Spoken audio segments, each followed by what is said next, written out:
They told me the overnight maintenance job at the subway tunnel would be straightforward. Check equipment readings every 2 hours, monitor for flooding, and document anything unusual in the logbook. What they didn't mention was why the previous maintenance worker quit after 3 weeks without giving notice. What they didn't explain was the sealed section of tunnel that doesn't appear on any official map. My divorce was finalized last Tuesday. Sarah kept the house, most of our savings, and the dog we bought together when we thought we had a future. I kept my toolbox, a pickup truck with 180,000 miles, and the kind of debt that makes you consider jobs you'd normally walk away from. The Metropolitan Transit Authority posting was buried in the back pages of classified ads. Overnight maintenance technician, $28 an hour. Start immediately. I called the number that afternoon. Margaret Chen answered on the second ring. Her voice had the tired quality of someone who'd been making the same calls for weeks. She asked 3 questions. Did I have experience with mechanical systems? Could I work alone for 8-hour shifts? Was I available to start Monday night? I answered yes to all 3. She didn't ask for references. She didn't mention a background check. She just gave me an address and told me to arrive at 10 p.m. The entrance to the maintenance facility sits behind a chain-link fence on Industrial Boulevard, 20 minutes south of downtown. The building looks like it was constructed in the 1960s and hasn't been updated since. Concrete walls, narrow windows, the kind of place that disappears into the background of the city. Margaret met me in the parking lot, clipboard in hand, wearing a maintenance uniform with her name embroidered over the pocket. She was younger than I'd expected, maybe 35, with short black hair and the methodical manner of someone who'd explained the same procedures dozens of times. She walked me through the basics while we stood next to her Toyota Corolla. The facility monitors a 3-mile section of abandoned subway tunnel. The city decommissioned it in 1987, but the infrastructure still needs maintenance to prevent flooding in the active lines above it. My job was simple. Enter the tunnel system at the main access point, walk the designated route, check equipment readings at 12 monitoring stations, and return to log everything in the computer system. The entire circuit takes about 6 hours if done properly. I'd have 2 hours at the beginning and end of my shift to complete paperwork and handle any issues that came up. If you've ever taken a job without asking enough questions, you'll understand what happened next. Margaret handed me a key ring with 4 keys and a laminated card with my route highlighted in yellow marker. The tunnel system looked more complex on the map than she described. Multiple branching paths, emergency exits, and several areas marked in red with authorized personnel only printed in block letters. She noticed me looking at the red sections. Those areas are sealed off, she said. Structural damage from a water main break in 1994. The city determined it was cheaper to seal them than repair them. You don't need to worry about them. I asked if anyone else worked the overnight shift. Margaret shook her head. Budget cuts, she said. We used to have 2 people on nights, but you'll be working alone. The tunnel is completely isolated from the active subway system. You won't see anyone else down there. She gave me a radio that connected to her office extension and a flashlight that felt heavier than it should have. Industrial grade, the kind that runs on rechargeable batteries and could probably survive being dropped from a moving vehicle. The weight of it reminded me of tools I'd carried in construction jobs 20 years earlier. We walked to the access point together. The door was steel, painted institutional green, with 3 different locks. Margaret showed me the key sequence. Top lock first, then bottom, then middle. She opened it with the practiced efficiency of someone who'd done this hundreds of times. Cool air drifted up from below, carrying the smell of damp concrete and something else I couldn't identify. The stairwell descended 40 feet into the tunnel system. Fluorescent lights were mounted every 10 feet along the walls, but several were flickering and two appeared to be completely burned out. Margaret flipped a switch at the top of the stairs and the lights hummed to life, though the flickering continued. "The lighting system is old," she said. "Sometimes a section will go dark for a few hours. That's why you have the flashlight. If you lose power in a section, just continue with your route and note it in the log. Maintenance will fix it during the day shift." At the bottom of the stairs, the tunnel stretched in both directions, disappearing into darkness beyond the reach of the fluorescent lights. The ceiling was higher than I'd expected, maybe 12 feet, with old tile work that showed water stains and decades of neglect. Rails were still embedded in the concrete floor, though they looked rusty and unused. Margaret pulled a folded sheet of paper from her pocket and handed it to me. "These are the specific procedures you need to follow," she said. "They might seem unusual, but they're based on safety protocols developed over 30 years of maintaining these tunnels. Follow them exactly." I unfolded the paper. The procedures were typed in the same font as the route map, but the content was more detailed than I'd expected. 1. Begin your route promptly at 11 p.m. Do not enter the tunnel system before this time or after midnight. 2. Stick to the marked route at all times. The yellow line on your map indicates the only safe path through the tunnel system. 3. If you encounter another person in the tunnels, do not approach them. Return to the access point immediately and radio the office. 4. Equipment readings should be taken at each monitoring station and recorded in the logbook. If any reading is outside normal parameters, radio the office before continuing your route. 5. If you hear train sounds, move to the nearest emergency alcove and wait until the sounds stop completely before continuing.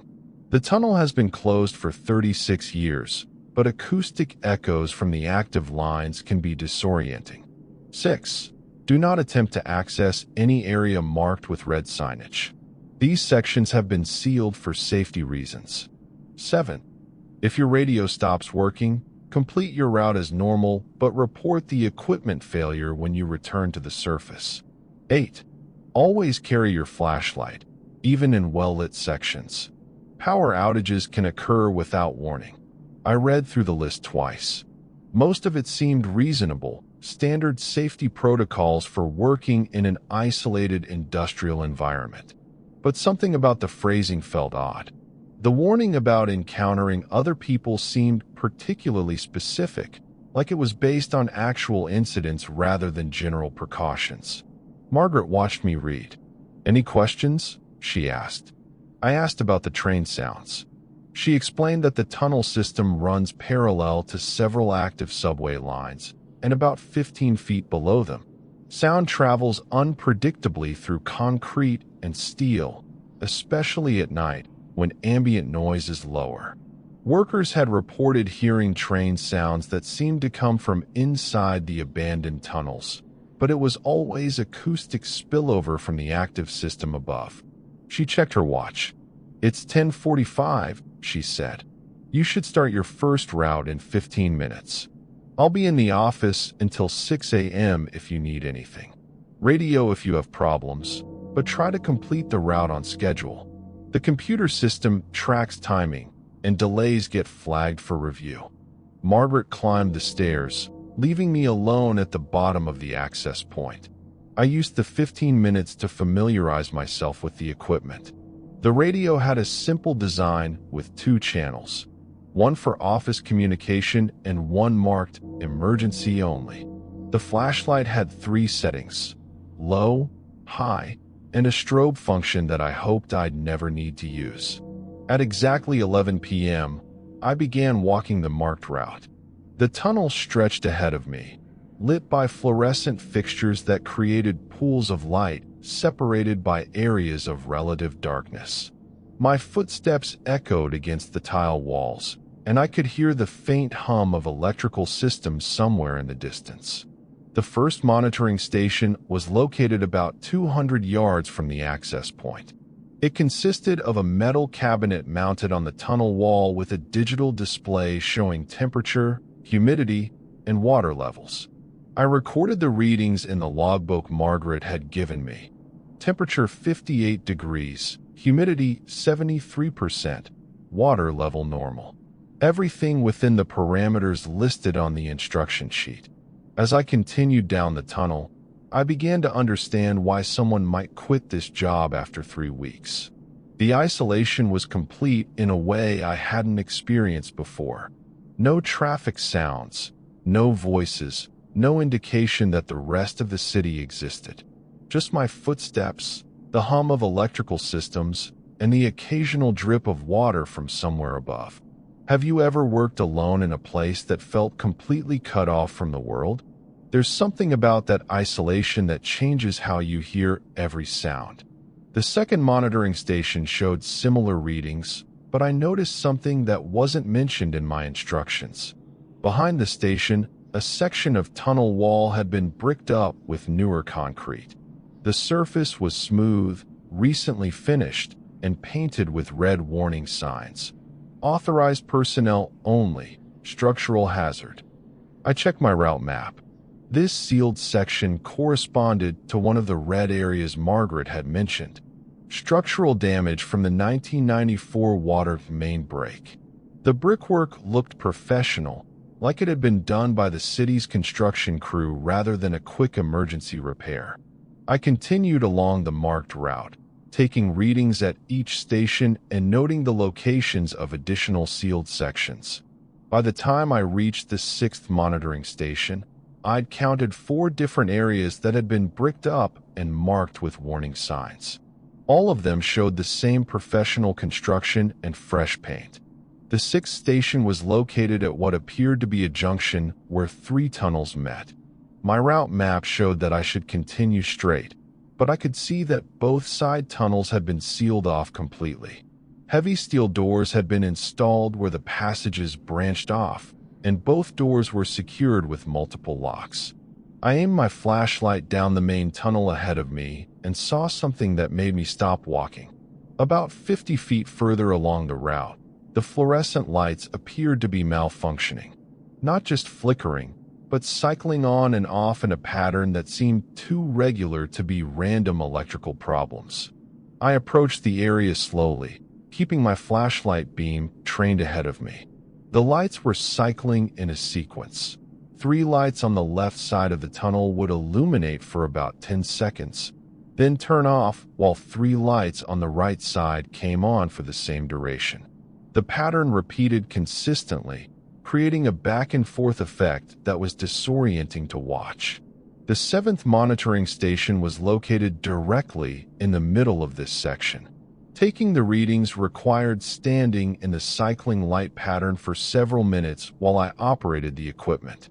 Temperature 56 degrees, humidity 78%, water level slightly elevated but still within normal range. I noted the lighting malfunction in the logbook and continued along the route. As I walked deeper into the tunnel system, the cycling lights fell behind me, but I could still see their reflection on the wet tile walls. The pattern seemed to follow me for several minutes before finally disappearing around a curve in the tunnel. The 8th monitoring station was located near what my map labeled as Emergency Exit 3. I looked for the exit but couldn't locate it. The area showed signs of recent construction work, fresh concrete, new paint, and a section of wall that looked different from the original 1960s tile work. It appeared that Emergency Exit 3 had been sealed and painted over to match the surrounding wall. I radioed Margaret to report the sealed emergency exit. She responded immediately, her voice clear through the static. "That's normal," she said. "The exit was closed for security reasons. It's noted in your paperwork." I checked my route map and instruction sheet, but couldn't find any mention of sealed emergency exits. I asked Margaret if there were other changes to the tunnel system that weren't reflected in my documentation. She was quiet for about 10 seconds before responding. "Just stick to the marked route," she said. "Everything you need to know is in your instructions." The ninth monitoring station required me to walk through what felt like the oldest section of the tunnel. The tile work here was original, showing decades of water damage and neglect. Several tiles had fallen from the walls, leaving dark gaps that my flashlight couldn't fully illuminate. The air felt heavier in this section, and I noticed that my footsteps sounded different, more muffled, like the acoustic properties of the space had changed. I took the readings at Station 9 and noticed that the water level was elevated beyond normal parameters. I radioed Margaret to report the abnormal reading. She asked me to take a second measurement to confirm the first one. Both readings showed the same elevated water level. Margaret instructed me to note it in the log and continue with my route. As I walked away from Station 9, I heard something that made me stop and listen carefully. It sounded like water running through pipes, but it seemed to be coming from inside the sealed sections rather than the tunnel system I was walking through. The sound was consistent, like a steady flow rather than intermittent dripping. I aimed my flashlight at the nearest sealed section and noticed something I'd missed during my earlier observations.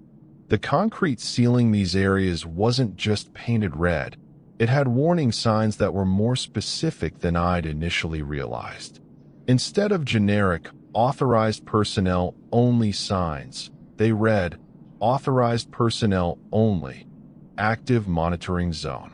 Active monitoring suggested that something in these sealed sections required ongoing attention.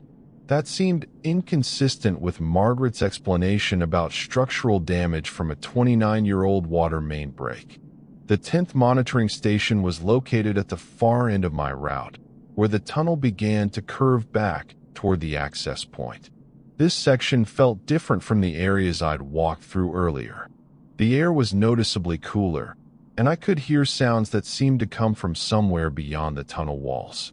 Not train sounds, but something that sounded like machinery operating at a low level. If you're following this journey through the tunnels, a quick like helps others find stories like this one. The readings at Station 10 were all within normal parameters, but I noticed something unusual about the equipment itself. Unlike the other monitoring stations, this one had additional instruments that weren't mentioned in my instruction sheet. Digital displays showing readings I didn't recognize, and cables that ran into the wall through holes that appeared to have been drilled recently. I photographed the additional equipment with my phone, thinking Margaret might want to know about instruments that weren't included in my training. As I took the pictures, I noticed that one of the displays was showing what looked like a timer counting down from several hours. The display read 4 hours, 27 minutes, and 33 seconds, and was decreasing by 1 second intervals. I radioed Margaret to ask about the additional equipment at Station 10.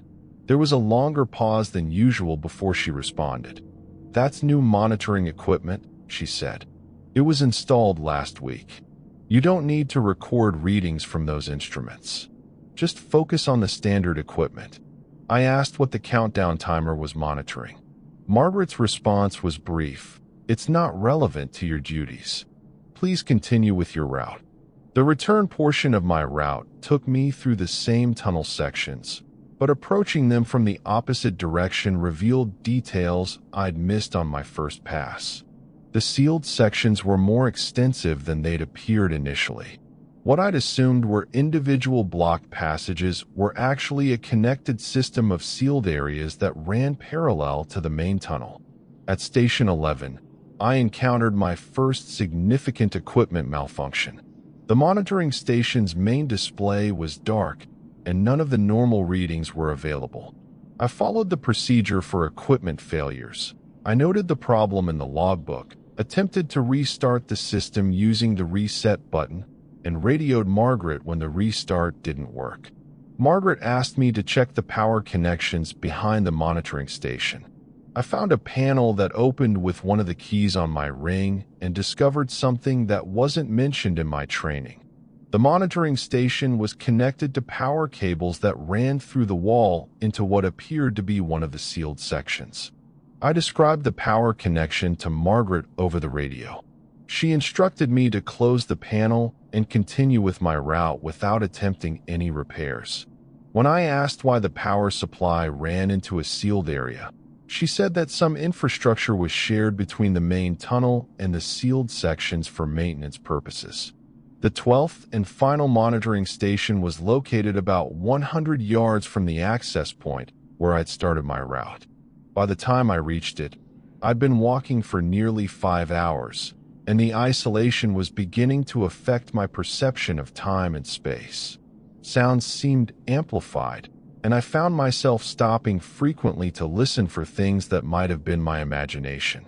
The readings at Station 12 were all normal, but I noticed something that hadn't been apparent when I'd begun my route. The access stairwell where Margaret had left me was visible from Station 12, but there appeared to be additional passages branching off from the main tunnel near the access point. These passages weren't marked on my route map, and I hadn't noticed them when Margaret was showing me around the facility.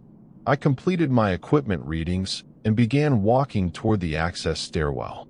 As I approached the area near the base of the stairs, I could see that there were indeed 3 passages branching off from the main tunnel. 2 of them had been sealed with the same professional concrete work I'd observed throughout my route. But the 3rd passage was blocked only with a chain-link gate that was secured with a padlock. Through the chain-link gate, I could see that the passage extended beyond the reach of my flashlight. Unlike the other sealed areas, this one still had active lighting. I could see fluorescent fixtures illuminating what appeared to be a tunnel similar to the one I'd been working in, but newer and in better repair. I approached the gate for a closer look. A sign was attached to the chain link: restricted access, maintenance personnel only, contact M. Chen for authorization. The same M. Chen who had hired me and who I'd been radioing throughout my shift. I examined the lock more closely. It was a standard industrial padlock, the same type I'd used on construction sites.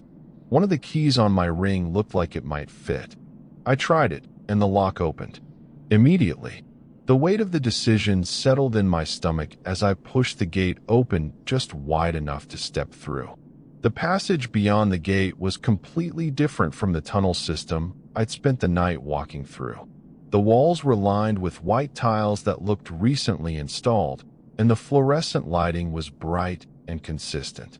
The air smelled cleaner, less damp, with a faint chemical odor that reminded me of hospitals or laboratories. I walked about 50 feet before encountering the first door. It was made of brushed steel with a small window at eye level and a card reader mounted next to the handle. Through the window, I could see what appeared to be an office space with modern furniture and computer equipment. A nameplate next to the door read, Dr. Patricia Williams, Project Supervisor. I continued down the passage, passing 3 more doors with similar nameplates. Dr. James Morrison, Technical Director, Dr. Lisa Park, Data Analysis, and Dr. Michael Rodriguez, Field Operations. All of the offices appeared to be occupied based on the personal items visible through the windows, but none of them were staffed at this hour. The passage ended at a larger door marked Primary Monitoring Station. This door had both a card reader and a traditional key lock. I tried the remaining keys on my ring until I found one that fit. The door opened into a room that made me question everything Margaret had told me about the facility. The monitoring station was filled with banks of computer screens displaying real-time data from dozens of sources. Digital maps showed tunnel layouts that were far more complex than anything on my route map, with multiple levels and interconnected systems extending for miles in every direction. Several screens showed video feeds from security cameras positioned throughout tunnel systems that I'd never seen. One bank of screens was dedicated to monitoring the sealed sections I'd been walking past all night. The displays showed that these areas weren't damaged or abandoned. They were active, with people moving through them, equipment operating normally, and what appeared to be ongoing construction or research activities. I sat down at one of the computer terminals and began scrolling through the data. The system was logging information from hundreds of monitoring points, not just the 12 stations on my route. Temperature readings, water levels, air quality measurements, and dozens of other parameters were being tracked continuously throughout a tunnel network that extended far beyond anything I'd been told about. A folder on the desktop caught my attention: Night Shift Personnel Background Profiles. I opened it and found files on several people, including myself. My file contained my employment application, but also additional information I hadn't provided: credit reports, medical records, and what appeared to be psychological assessments based on interviews I didn't remember giving. According to the file, I'd been selected specifically because of my recent divorce, financial stress, and willingness to work alone in isolated conditions. The psychological profile described me as compliant but observant, and noted that I was likely to follow instructions without questioning authority figures. The file also contained profiles for my predecessors. The previous night maintenance worker, David Chen, no relation to Margaret, had quit after discovering what was described as unauthorized access to restricted systems. Before him, a woman named Sandra Torres had lasted 5 weeks before requesting a transfer to day shift duties. Her file noted excessive curiosity about sealed sections as the reason for her reassignment. I opened Sandra Torres's detailed report and found something that made my hands shake as I read it. She had documented the same observations I'd made during my first night: the professional concrete work sealing multiple tunnel sections, the active monitoring equipment, and the power connections running between the main tunnel and restricted areas. But Sandra had gone further. She'd gained access to this same monitoring station and discovered that the sealed sections contained what she described as active research facilities conducting experiments related to environmental monitoring and behavioral studies. Her final report, dated 3 months ago, concluded with a recommendation that night shift personnel be given full disclosure about the nature of operations in the restricted sections. The next file in the folder was Margaret Chen's response to Sandra's report. Margaret had classified Sandra's findings as speculation based on incomplete information and recommended that future night shift personnel be given minimal information about restricted areas to prevent similar unauthorized investigation. I scrolled through more files and found documentation about the facility's actual purpose. The abandoned subway tunnel was real, but it served as a cover for what appeared to be a government-funded research project. The sealed sections contained laboratories and testing facilities where researchers were conducting studies related to what the documents described as environmental stress response and behavioral adaptation in controlled isolation scenarios.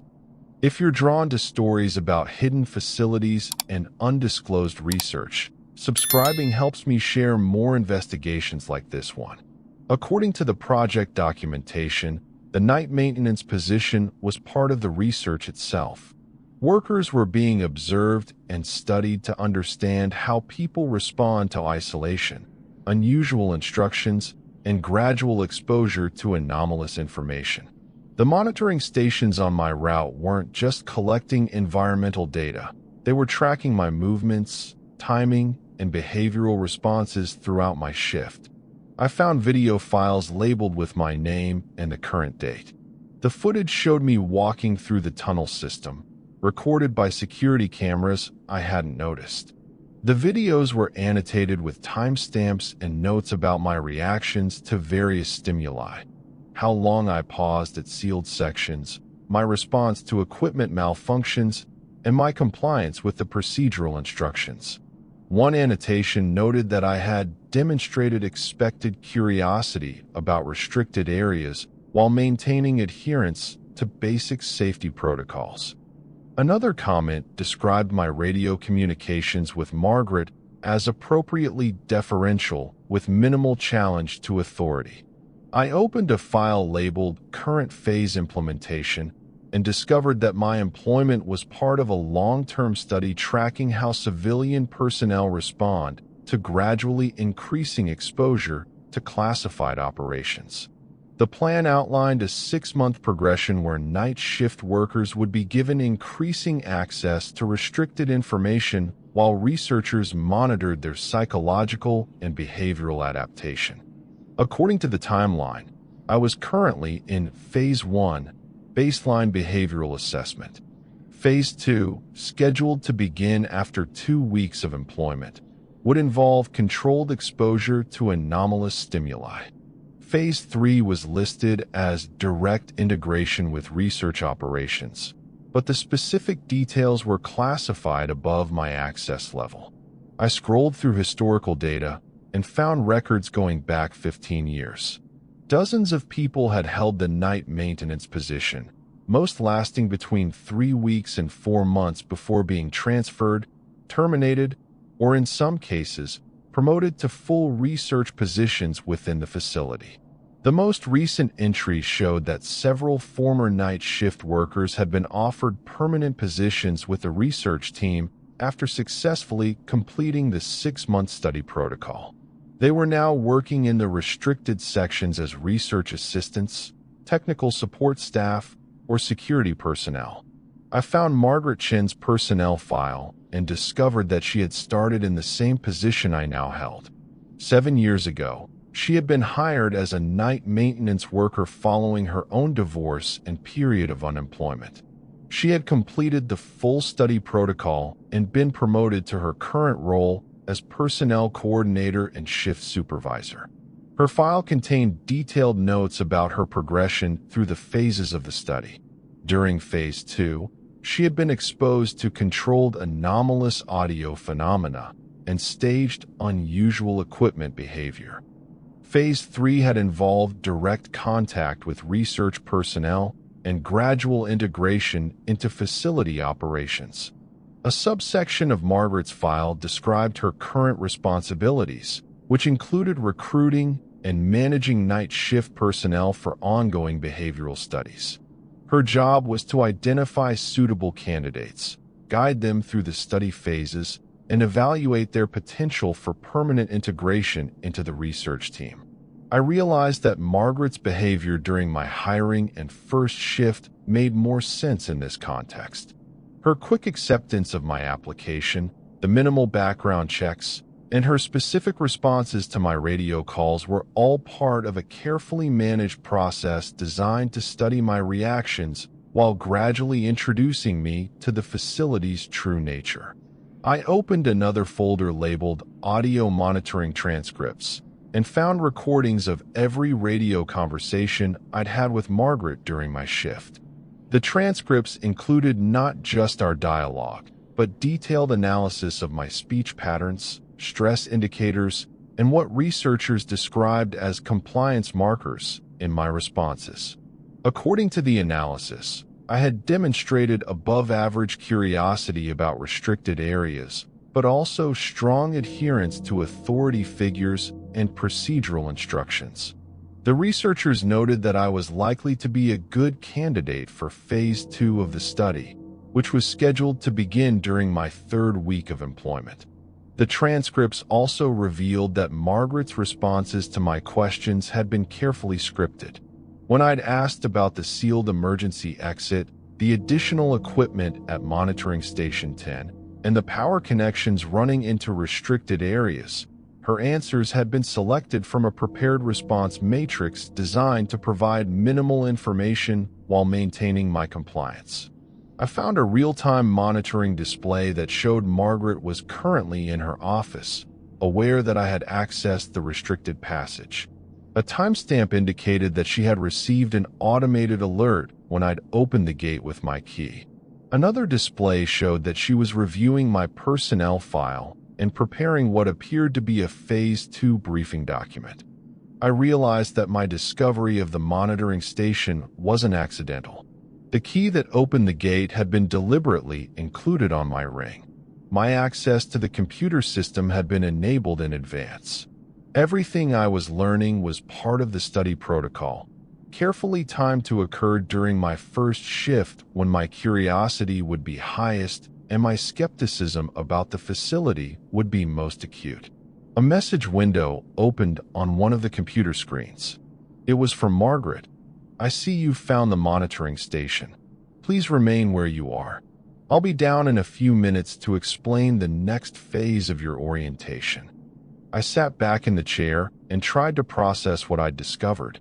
The night maintenance job was real, but it was also an elaborate psychological experiment. The isolated tunnel system, the unusual procedures, and the gradual exposure to anomalous information were all designed to study how people adapt to classified operations and secret research facilities. But understanding the purpose of the study didn't make my situation less complicated. I was now part of an ongoing government research project, whether I'd consented to it or not. My employment contract probably contained language that I hadn't read carefully enough, giving the facility broad permissions to study and monitor my behavior. I heard footsteps in the passage outside the monitoring station.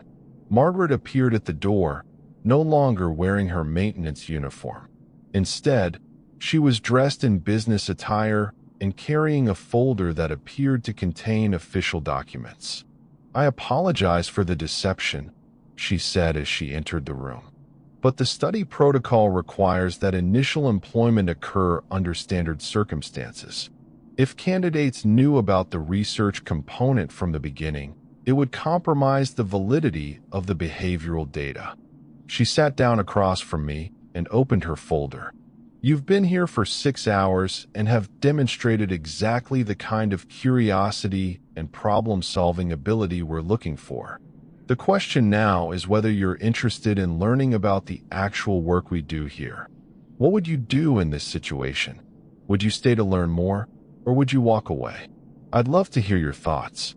Margaret explained that the facility was operated by a joint task force including the Department of Defense, the Environmental Protection Agency, and several academic research institutions.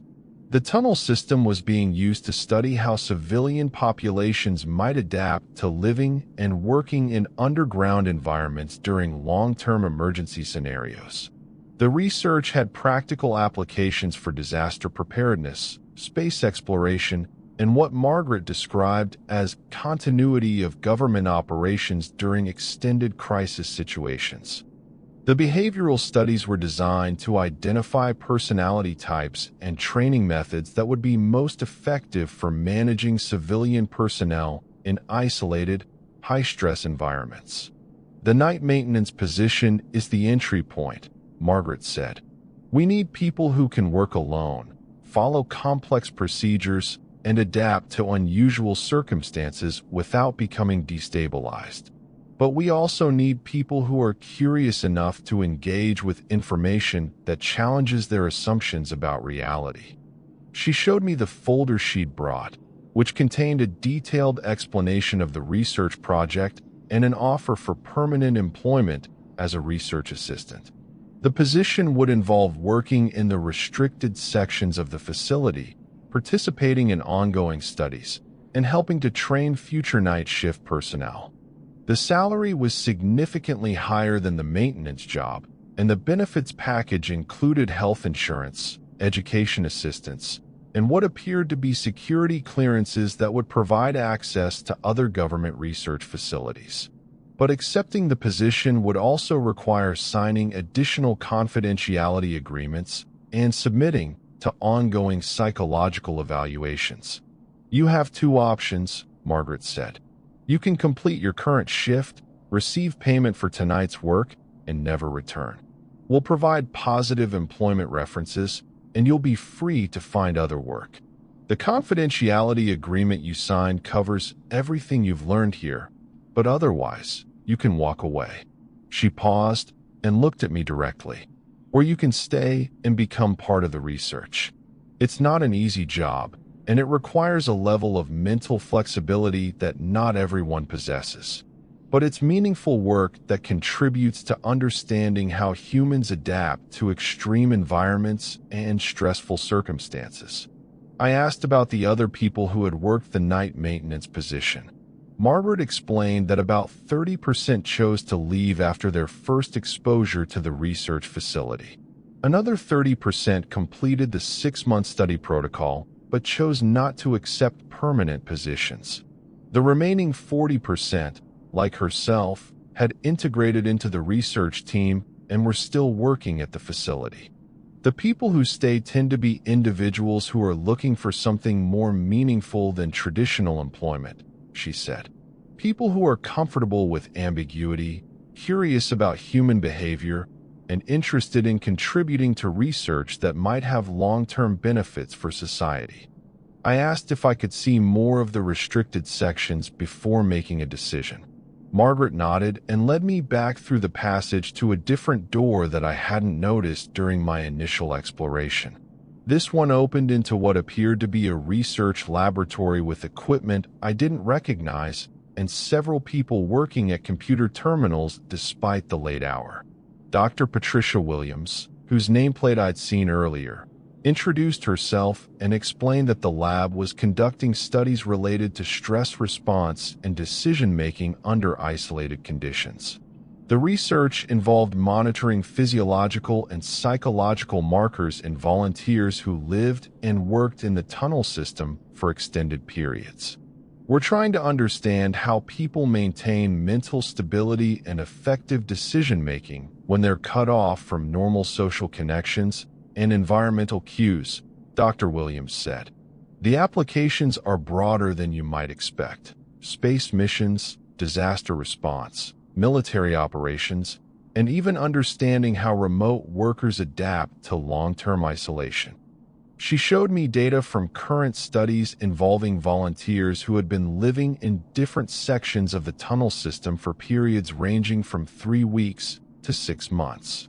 The volunteers were performing various tasks, from routine maintenance to complex problem solving, while researchers monitored their adaptation to the environment. The night maintenance job serves multiple purposes, Dr. Williams explained. It provides legitimate facility security and equipment monitoring, but it also allows us to identify people who might be suitable for longer-term studies. Some of our most valuable research participants started in the same position you hold now. I asked about the ethical considerations of studying people without their initial knowledge or consent. Dr. Williams acknowledged that the approach was controversial, but explained that full disclosure at the beginning of employment would compromise the research validity. We're studying natural behavioral responses to unusual circumstances, she said. If people know they're being studied, they modify their behavior in ways that make the data less useful. The initial deception is limited to the first shift, and everyone is given full disclosure and the option to leave before any personal information is collected for research purposes. Margaret added that the confidentiality agreements I'd signed were designed to protect both the research and the individuals who chose not to participate. People who left after their first shift were not contacted again and could discuss their experience only in general terms that didn't compromise the facility's security or ongoing research. Dr. Williams led me through additional sections of the research facility, showing me living quarters where long-term study participants resided, recreational areas designed to study social behavior under isolation conditions, and workshops where volunteers engaged in various tasks, while researchers monitored their adaptation and stress responses.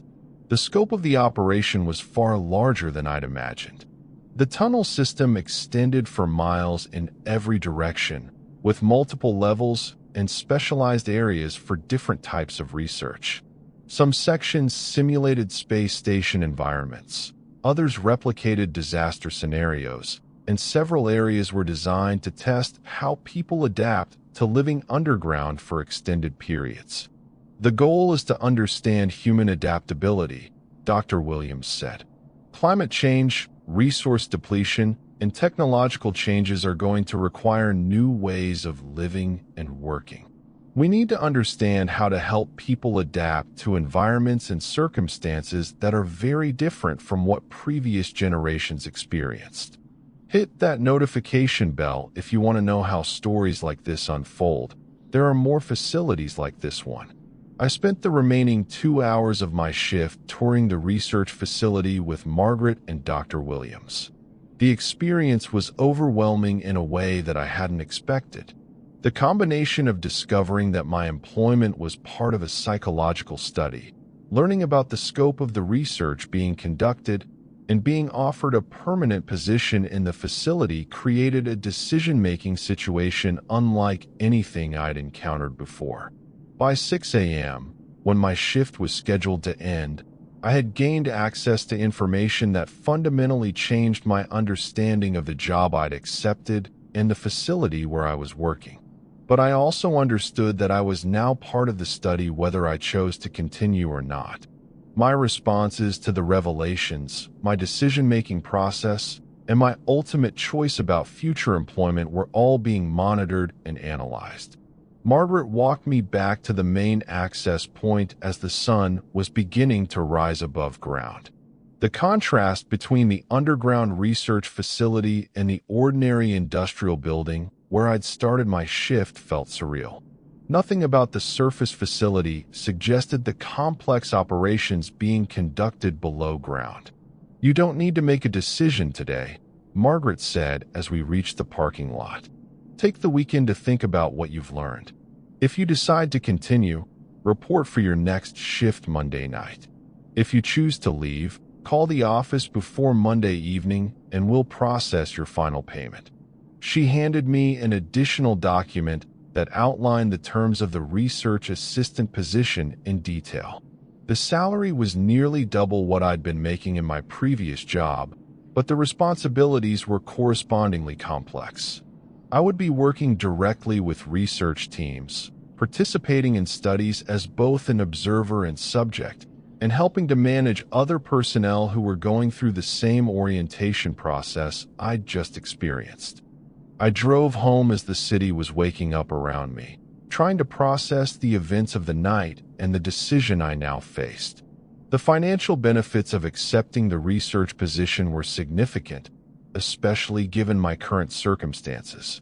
But the psychological and ethical implications of becoming part of a long-term study were more complex than I'd anticipated when I'd answered that help wanted advertisement 3 days earlier. I spent Saturday reviewing the documents Margaret had given me, trying to understand exactly what I would be agreeing to if I accepted the research position. The confidentiality requirements were extensive, covering not just the specific research being conducted, but also the methods used to recruit and study personnel. I would be prohibited from discussing my work with family members, friends, or potential future employers without explicit authorization from the facility's security office. The psychological evaluation requirements were equally comprehensive. Monthly assessments, stress response testing, and what the documents described as ongoing behavioral monitoring would be standard components of employment. I would essentially be agreeing to become a permanent research subject while also working as a research assistant. But the financial security was undeniable. The salary would allow me to pay off the debt accumulated during my unemployment, establish a stable living situation, and begin rebuilding the financial foundation that had been destroyed by my divorce. The health benefits were better than anything I'd had access to in previous jobs, and the educational assistance program could provide opportunities for career development that wouldn't otherwise be available to someone in my circumstances. I called my brother Derek on Saturday evening to talk through the decision, though I couldn't share specifics about the nature of the job due to the confidentiality agreement I'd already signed. I described it as a government research facility that conducted environmental studies and needed personnel who could work in isolated conditions. Derek listened to my general description of the opportunity and asked the questions I'd been avoiding. What kind of research requires that level of secrecy? Why are they willing to pay so much for what sounds like a routine job? And what happens if you decide you want to leave after you've been there for a while? I couldn't answer any of his questions directly, but his concerns reflected my own doubts about accepting a position that seemed to offer significant benefits in exchange for accepting circumstances I didn't fully understand. The fact that I couldn't even explain the job to my own brother highlighted how isolated I would become if I chose to integrate into the research facility. Sunday morning, I drove back to the facility to observe it from the outside during daylight hours. The building looked exactly as it had when I'd first arrived for my interview, an unremarkable industrial structure that blended into the commercial district surrounding it. Nothing about the exterior suggested the complex research operations I'd discovered below ground.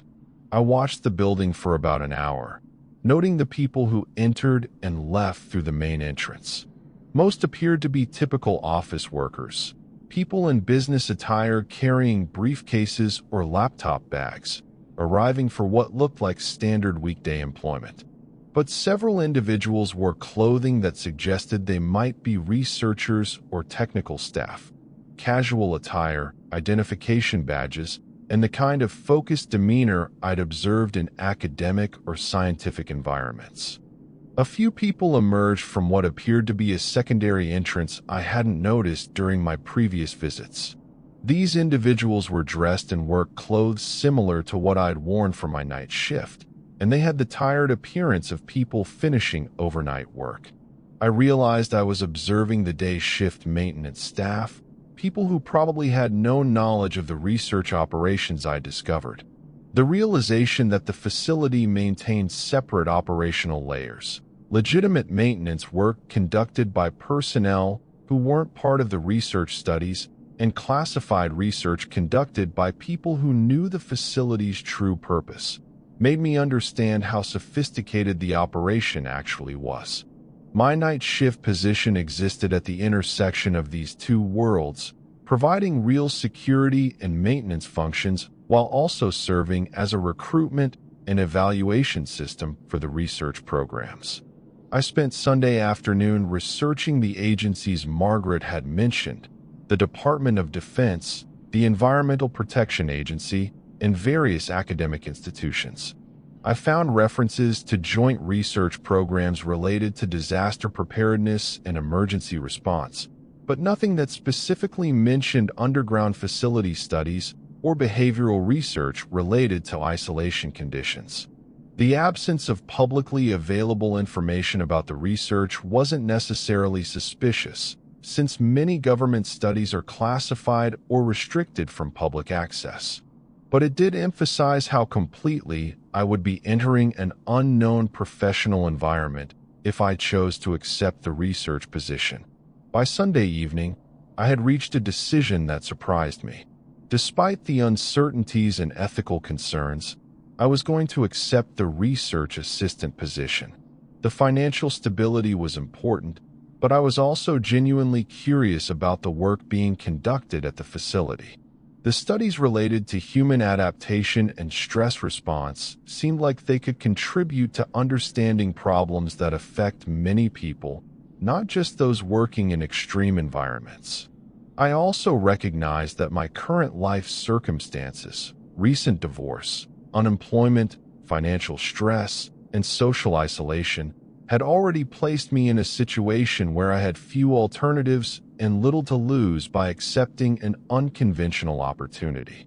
The research facility was offering me a chance to be part of something larger than routine employment, even if I couldn't fully understand or explain what that something was. Monday evening, I arrived at the facility prepared to begin what Margaret had described as Phase 2 of the orientation process. She met me in the main entrance, this time wearing the professional attire I'd seen during our underground conversation rather than the maintenance uniform she'd worn during my first shift. "I'm glad you decided to stay," she said as she led me through the building. "Most people who make it past the first night end up finding the work rewarding, even when it's challenging. Instead of taking me to the tunnel access point, Margaret led me to an elevator I hadn't known existed. It was located behind a door marked "Authorized Personnel Only" and required a key card to operate. The elevator descended for much longer than I'd expected, suggesting that the research facility extended several levels below the tunnel system I'd explored during my first night. When the elevator doors opened, I found myself in what appeared to be the main administrative area of the research facility. The space looked like a modern office environment, with cubicles, conference rooms, and reception areas that could have belonged to any corporate or academic institution.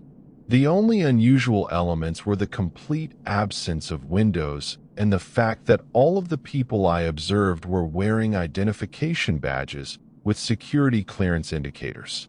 Margaret introduced me to Dr. Chen, who served as the personnel coordinator for research staff. Dr. Chen explained that my first week as a research assistant would involve orientation training, security clearance processing, and gradual introduction to the specific studies I would be supporting. The transition from maintenance worker to research assistant requires adjustment to a very different type of work environment, Dr. Chen said as she showed me to a small office that would serve as my workspace. You'll be interacting with research subjects, analyzing behavioral data, and contributing to studies that require both technical skills and interpersonal sensitivity. She gave me a stack of training materials that covered research ethics, data collection procedures, and what she described as subject management techniques. The materials were more complex than anything I'd encountered in previous jobs, requiring me to understand statistical analysis, psychological assessment methods, and regulatory requirements for human subjects research. Over the following week, I attended training sessions that introduced me to the full scope of the research being conducted at the facility. The studies were far more diverse than I'd realized during my brief tour with Margaret and Dr. Williams. Some researchers were studying how people adapt to artificial lighting and recycled air during extended underground residence. Others were investigating social dynamics in small, isolated groups, communication patterns under stress, and decision-making processes when normal environmental cues are absent. The most complex studies involved what Dr. Chen described as crisis simulation scenarios. These were elaborate exercises where volunteers lived for weeks or months in environments designed to replicate conditions they might encounter during natural disasters, infrastructure failures, or other emergency situations. The goal was to identify training methods and psychological support techniques that could help civilian populations maintain stability and effective cooperation during extended crisis periods. My initial assignment involved working with Dr. Lisa Park on data analysis for a study tracking stress indicators in people who had been living in the tunnel system for various lengths of time. The research required monitoring biometric data, behavioral observations, and psychological assessment results to identify patterns in how people adapt to isolation and environmental restriction. If this kind of psychological research fascinates you, a quick like helps me know you're interested in these deeper investigations. The work was intellectually engaging in ways I hadn't expected. I found myself learning about statistical methods, research design, and human psychology while contributing to studies that seemed to have practical applications for real-world problems. But I also became increasingly aware of the ethical complexities involved in studying people who had volunteered for research without fully understanding what they were agreeing to experience. Many of the study participants had been recruited through the same process I'd undergone, responding to employment advertisements for maintenance or security positions, gradually being introduced to the research facility, and eventually choosing to participate in longer-term studies. The informed consent process was thorough, but it occurred only after people had already been exposed to the facility and had developed psychological and financial incentives to participate. During my second week as a research assistant, I was assigned to help conduct orientation interviews with new night shift maintenance workers. This gave me insight into how the recruitment and evaluation process worked from the other side. I watched Margaret and other staff members guide new employees through the same discovery process I'd experienced, carefully managing their exposure to information about the facility's true purpose. The interviews were designed to assess personality characteristics that researchers had identified as predictive of successful adaptation to isolation studies. Curiosity balanced with compliance, financial motivation combined with psychological flexibility, and social independence without antisocial tendencies. People who scored high on these measures were likely to be offered research positions after completing their initial maintenance shifts. I found myself feeling conflicted about participating in this process. The research seemed valuable, and the people who ultimately joined the studies appeared to benefit from the experience, both financially and personally. But the recruitment methods involved a level of deception that made me uncomfortable, even though I understood the rationale behind the approach. My concerns were addressed during a meeting with Dr. Williams, who explained that the facility's research had been reviewed and approved by multiple ethics committees and oversight agencies. The initial deception was limited to the first 8 hours of employment, and all subsequent participation was voluntary with full informed consent. Long-term follow-up studies had shown that people who participated in the research reported high levels of job satisfaction and personal development, even years after completing their involvement with the facility. The alternative would be to recruit research subjects through traditional academic channels, Dr. Williams said. But that approach tends to attract people who are already interested in psychology research and who modify their behavior because they know they're being studied. We need to understand how ordinary people respond to extraordinary circumstances, and that requires studying people who encounter those circumstances naturally. During my third week at the facility, I was given access to historical data about the research program's outcomes. Over 15 years of operation, the facility had conducted studies involving more than 800 participants. About 60% of these people had completed short-term studies lasting from several weeks to a few months. Another 30% had participated in longer-term research lasting from 6 months to 2 years. The remaining 10% had become permanent employees of the facility, working as researchers, administrators, or technical support staff. Follow-up surveys indicated that 85% of participants rated their experience positively, even when the studies involved significant stress or discomfort. Many reported that participation had helped them develop resilience, problem-solving skills, and confidence in their ability to handle difficult circumstances. Some had used their research experience as a foundation for career changes in psychology, social work, or emergency management. The data also showed that people who participated in the studies had lower rates of depression, anxiety, and social isolation compared to control groups with similar demographic characteristics. Researchers attributed this to what they described as systematic resilience training that occurred naturally during the adaptation process required by the studies. I began to understand that my own experience at the facility was having similar effects. The combination of intellectual challenge, meaningful work, and gradual adaptation to unusual circumstances was helping me develop psychological resources I hadn't possessed before my divorce and unemployment period. The financial stability was important, but the personal development aspect was becoming equally valuable. By my fourth week at the facility, I had been assigned to more complex responsibilities, including direct interaction with study participants and contribution to research design decisions. I was working with Dr. Rodriguez on a project studying communication patterns in small groups living under resource-limited conditions.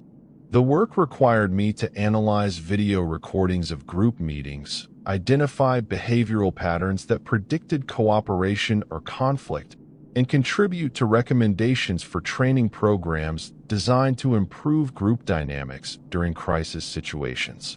The research participants I interacted with seemed generally satisfied with their experience, even when the studies involved uncomfortable or stressful conditions. Most had joined the program for financial reasons similar to my own, but they often described personal benefits that extended beyond the monetary compensation.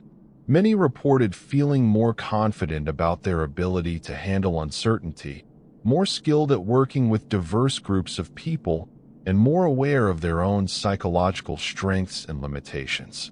One participant, a woman named Jennifer who had been living in the tunnel system for 6 weeks as part of a social dynamic study, described her experience in terms that resonated with my own adaptation to the facility.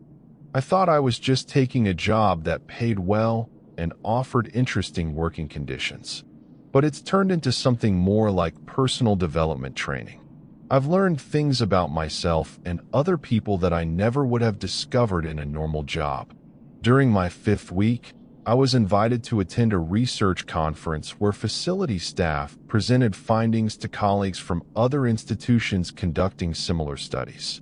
The conference was held at a hotel in a nearby city, representing my first opportunity to leave the facility environment since beginning my employment as a research assistant. The experience of returning to normal social and professional settings was disorienting in ways I hadn't anticipated. Conversations with people who weren't part of the research program felt superficial and limited. I found myself analyzing social interactions in terms of the behavioral patterns I'd been studying, and I had difficulty relating to concerns and priorities that seemed trivial compared to the work I was doing at the facility. I realized that I had undergone the same adaptation process that the research was designed to study. My perspectives, priorities, and social connections had all changed in response to working in an isolated, purpose-driven environment where traditional social norms didn't apply. The facility had become my primary reference point for understanding what constituted meaningful work and relationships. The conference presentations revealed that the facility where I worked was part of a larger network of research institutions studying human adaptation to extreme environments. Similar studies were being conducted at locations across the country, each focusing on different aspects of the same fundamental questions about resilience, cooperation, and psychological flexibility under stress. I learned that the research had practical applications for space exploration programs, disaster response planning, military operations, and even corporate management strategies for remote work environments. The findings were being used to develop training programs, design better support systems for people working in isolation, and create policies for managing civilian populations during extended emergency situations. When I returned to the facility after the conference, I found that my perspective on the work had shifted again. Understanding the broader context and applications of the research made me feel like I was contributing to something genuinely important, even though I couldn't discuss the specifics with people outside the program. Have you ever found yourself in a job that completely changed how you see the world? I'm curious about how work environments shape our perspectives. During my 6th week, Dr. Chen offered me the opportunity to participate in a long-term research study as a subject while continuing my work as a research assistant. The study would involve living in the tunnel system for 3 months while contributing to research on how people maintain professional effectiveness and psychological stability during extended isolation from normal social environments. The offer represented a significant step deeper into the research program. I would be crossing the line from studying adaptation to experiencing it directly, while also maintaining my role as a researcher observing and analyzing the same processes in other people.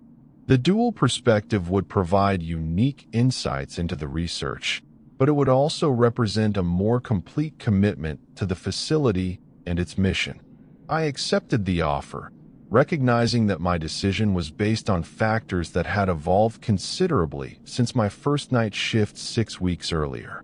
The financial benefits were still important, but I was now motivated by intellectual curiosity, professional development opportunities, and a sense of contributing to research that could help other people handle difficult circumstances more effectively. The 3-month isolation study began during my 7th week at the facility.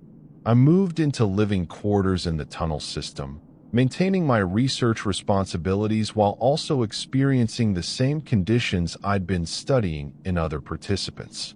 The arrangement allowed me to contribute to the research from both perspectives simultaneously, providing insights that wouldn't be available to researchers who hadn't experienced the conditions they were studying.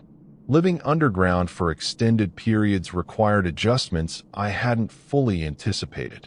The absence of natural light, weather changes, and normal social interactions created a psychological environment that was both challenging and strangely liberating. Without the distractions and obligations of conventional social life, I found myself more focused on immediate tasks and relationships, more aware of my own psychological patterns, and more skilled at managing stress and uncertainty. The research work continued throughout the isolation period, conducted entirely within the tunnel system, using computer networks and communication systems that connected me to colleagues working in other parts of the facility. Video conferences, data analysis, and written reports were conducted from underground workspaces that had been designed to support professional activities while maintaining the isolation conditions required by the study. The combination of meaningful work and controlled isolation created what researchers described as enhanced psychological integration. I found myself more confident in my professional abilities, more comfortable with ambiguity and uncertainty, and more skilled at maintaining focus and motivation without external validation or social support. By the end of the 3-month study period, I had adapted to underground living conditions so completely that returning to surface environments felt disruptive and uncomfortable. The noise, visual complexity, and social demands of normal urban life seemed overwhelming after months of controlled, purposeful interaction within the research facility. Dr. Williams conducted exit interviews with all study participants, including me, to assess the long-term effects of extended isolation on psychological functioning and professional effectiveness. The interviews revealed that most participants had experienced similar patterns of adaptation: initial stress and discomfort followed by gradual adjustment, then enhanced focus and emotional stability, and finally some difficulty readjusting to normal social environments. The research findings supported theories about human adaptability that had important implications for planning long-term missions to Mars, designing better support systems for people working in remote locations, and understanding how to help communities maintain stability during extended crisis periods. The facility's studies were contributing to knowledge that could benefit thousands of people facing challenging circumstances in various contexts. After completing the isolation study, I was offered a permanent research position that would allow me to continue contributing to the program while returning to more normal living conditions. The work would involve designing new studies, training other research assistants, and helping to analyze data from the facility's expanding research programs. I accepted the permanent position, recognizing that I had found work that combined financial stability, intellectual challenge, and social purpose in ways I hadn't experienced in previous employment.